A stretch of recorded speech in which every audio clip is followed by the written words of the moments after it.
In the late 18th century, Franz Joseph Gall offered a dangerous promise: the mind might leave a map on the body. Not in a diary, not in a confession, but in the curves of the skull. To modern eyes it looks like a pseudoscience. To many people in the 19th century, it looked like a way to make hidden character visible. This episode is not about proving that skulls can speak. They cannot. It is about the period when educated doctors, lecturers, collectors, reformers, showmen, and grieving families tried to turn the dead into evidence. The myth says they could read souls. The fact is stranger: they built systems that made the claim feel scientific. Gall was born in 1758 and developed his theory in Europe before it spread under the name phrenology. The basic idea was simple enough to sell from a stage: the brain contained separate organs for mental faculties, stronger faculties made larger organs, the skull reflected those shapes, and a trained reader could interpret the bumps. That chain of logic is where the system fails. Modern science does not support reading personality from skull shape. But one part of the old argument sounded advanced for its time: mental functions might be tied to the brain. Phrenology mixed an important intuition about brain localization with a method that could not honestly deliver what it promised. The public did not meet phrenology as a quiet laboratory theory. It arrived through lectures, charts, busts, journals, handbooks, traveling readers, and printed reports. A person could sit for an examination and receive a character reading that sounded personal, practical, and objective. The skull became a document someone else claimed to know how to read. The phrenology bust is the perfect artifact of that world. It divides the head into labeled territories: caution, ambition, memory, affection, destructiveness, hope. It looks orderly. It looks medical. That visual confidence mattered. A clean chart can make a weak theory feel stronger than the evidence behind it. In Britain and America, phrenology became more than a medical curiosity. It entered self-help, education, prison reform, hiring advice, marriage advice, and social classification. People asked what a skull could reveal about talent, morality, danger, or destiny. The dead were useful because skulls and casts seemed permanent, silent, and measurable. This is the first myth versus fact boundary. Myth: a phrenologist could touch a skull and uncover the real person inside. Fact: practitioners were interpreting surfaces through a belief system. The reading could feel intimate, but feeling intimate is not the same thing as being true. The darker problem is that phrenology did not stay harmless. Once people accepted that character could be ranked by head shape, the system could be used to justify class prejudice, sexism, racism, colonial thinking, and criminal labeling.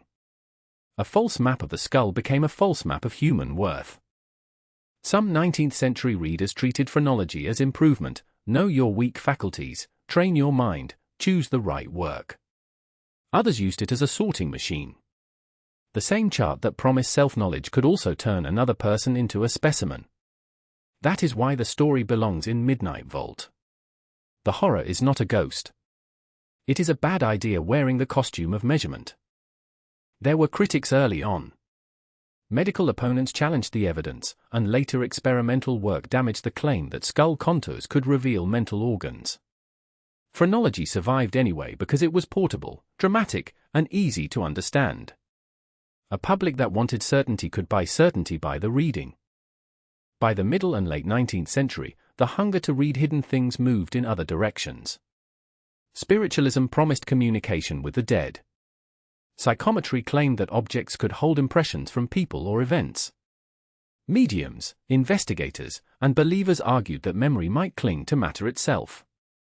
Psychometry is often associated with Joseph Rhodes Buchanan, who promoted the idea in the 19th century that sensitive people could receive knowledge from physical contact with objects.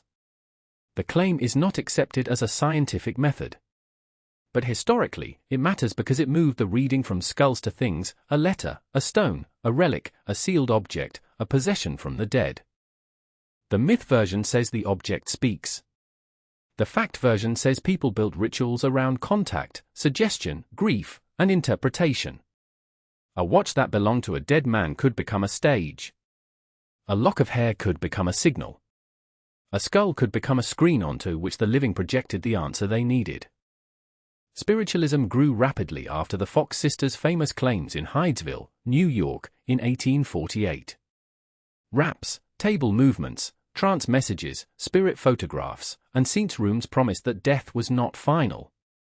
The movement spread because it met an emotional need, especially in a century filled with disease, war, child mortality, and sudden loss. A careful documentary cannot treat every seance report as evidence. It also cannot pretend the belief was meaningless. People were not only chasing spectacle. Many were grieving. Others were testing the boundaries of science, religion, electricity, photography, and the telegraph age. If messages could cross wires, some wondered, why not the border between life and death? This is where scientists and investigators enter the story. Some educated observers wanted to test mediums rather than simply believe or mock them. Societies, committees, private sittings, and public challenges all tried to separate genuine phenomena from fraud. The problem was that the seance room was built for ambiguity, darkness, expectation, hidden movement, and trust. Fraud did exist. Trick cabinets, slates, wires, accomplices, false hands, prepared rooms, and cold reading methods could produce effects that felt impossible to sitters. But exposure did not end belief.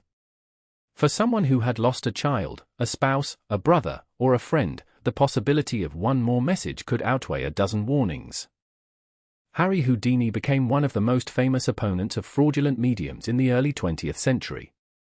The Library of Congress preserves material from his world of magic and spiritualism, and his reputation as an escape artist gave him a special weapon. He understood misdirection, apparatus, restraint tricks, and the economics of wonder. Houdini's position was personal as well as professional. After the death of his mother, he wanted proof that communication with the dead was real. What he said he found instead was trickery. That disappointment fueled a campaign against mediums who, in his view, exploited grief by dressing performance as revelation. The Houdini story matters because it reverses the usual frame. The magician was not asking people to believe in impossible powers. He was warning that impossible-looking events could be staged. The seance room and the magic stage used some of the same tools, but one admitted it was theater and the other often claimed it was truth. The most disturbing part of this history is how often science-like language protected weak claims. Phrenology had charts and measurements. Psychometry had experiments and sensitives. Spiritualist investigators kept notes and arranged tests. The vocabulary of evidence can be borrowed by ideas that do not meet the burden of proof. That does not make the people in the past foolish. It makes them recognizable. They wanted the same things people still want: a way to know who is dangerous, a way to explain personality, a way to judge character, a way to keep the dead from being entirely gone. Bad evidence becomes powerful when it offers a useful answer. There is also a material reason the dead became readable. The 19th century collected bodies and fragments constantly: skulls, casts, death masks, hair jewelry, post-mortem portraits, medical specimens, museum objects, battlefield relics. A culture that preserved remains also created opportunities to claim those remains still carried information. A skull in a cabinet can look authoritative. A labeled bust can look like anatomy. A table in a dark room can feel like an instrument. But atmosphere is not evidence. The responsible question is always the same: what exactly was observed, who recorded it, what alternative explanation was controlled, and what claim goes beyond the record? By that standard, phrenology collapses as a tool for reading character from the skull. Psychometry remains a claim, not a demonstrated method. Spiritualist communication remains reported experience, not confirmed proof of the dead speaking. The myth asks us to surrender to the strange. The fact asks us to keep the strange and still tell the truth. And the truth is unsettling enough. For decades, people paid to have their heads read. Families gathered in rooms hoping a knock meant survival after death. Investigators watched mediums perform miracles that sometimes ended as exposed tricks. The dead became data, merchandise, comfort, and theater all at once. This history also warns us about new technologies. Every age invents a fresh way to claim the invisible has become measurable. In the 19th century it was skull charts, spirit photography, telegraph metaphors, and seance tests. Today the instruments are different, but the temptation is familiar. If a system gives an answer with confidence, we want to believe it has seen deeper than we can. The lesson is not to mock the past from a safer future. The lesson is to notice the pattern. A beautiful chart can be wrong. A sincere witness can be mistaken. A comforting message can be manufactured. A measurement can be real while the meaning attached to it is false. So when we ask why scientists tried to read the dead, the answer is not one thing. Some wanted fame. Some wanted proof. Some wanted a new science of the mind. Some wanted to comfort the grieving. Some wanted to sell certainty.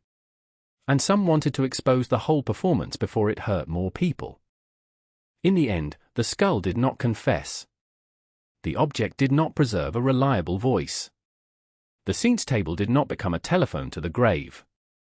But the attempt reveals something real about the living. When death closes the door, people will study every wall, every sound, every surface, and every shadow for a message coming back. That is the real Midnight Vault story.